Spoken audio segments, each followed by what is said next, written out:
2001ஆம் ஆண்டு இளைய புரட்சித் தலைவி அம்மாவில் இஸ்லாமிய பெருமக்களுடைய கோரிக்கையை ஏற்று இன்றைக்கு ரமலான் மாதத்தில் பள்ளி வாசலுக்கு நோன்பு கஞ்சி தயாரிக்க விலையில்லா அரிசி கொடுத்த அரசாங்கம் அதிமுக அரசாங்கம். சுமார் 5400 மெட்ரிக் டன் கொடுத்தோம் ஐயா. நீ கொடுத்தியா? அதாவது இன்னைக்கு உலக அளவில் இஸ்லாமியர்கள் வைக்கின்ற நாட்டில் கூட கொடுக்கல, பாகிஸ்தான்ல கொடுக்கல, பங்களாதேஷ்ல கொடுக்கல.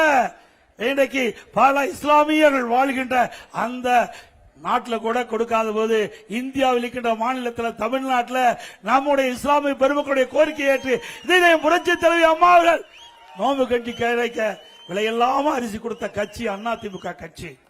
நாகூர் தர்கா சந்தன குழு விழாவிற்கு தேவைப்படும் சந்தன கட்டைகள் விலையில்லாம தொடர்ந்து நாங்கள் கொடுத்தோம். 2012 வரை ஹஜ் புனித பயணம் மேற்கொள்வதற்கு மத்திய அரசு மானியம் கொடுத்து வந்தது. திடீரென்று நிறுத்தப்பட்டு விட்டது. இஸ்லாமிய பெருமக்கள் நான் முதலமைச்சர் இருந்த பொழுது என்னை சந்தித்து கோரிக்கை வைத்தார்கள், அந்த மானியம் தொடர வேண்டும் என்று சொன்னார்கள்.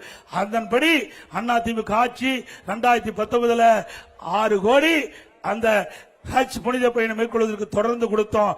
அதை உயர்த்தி கொடுக்க வேண்டும் என்று கோரிக்கை வைத்தார்கள். 2021 முதல் ஹஜ் புனித பயணம் மேற்கொள்வதற்கு 6 கோடியிலிருந்து 12 கோடியாக உயர்த்தி கொடுத்த அரசாங்கம் அதிமுக அரசாங்கம். ஹஜ் பயணிகள் சென்னையில் தங்கி செல்வதற்கு ஹஜ் செல்ல வேண்டும் கேட்டாங்க.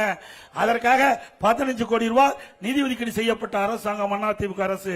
2014 காட்சிகளுக்கு மாதந்தோறும் 20,000 ரூபாய் மதிப்பூதியம் வழங்கும் திட்டத்தை துவங்கியது அதிமுக அரசு.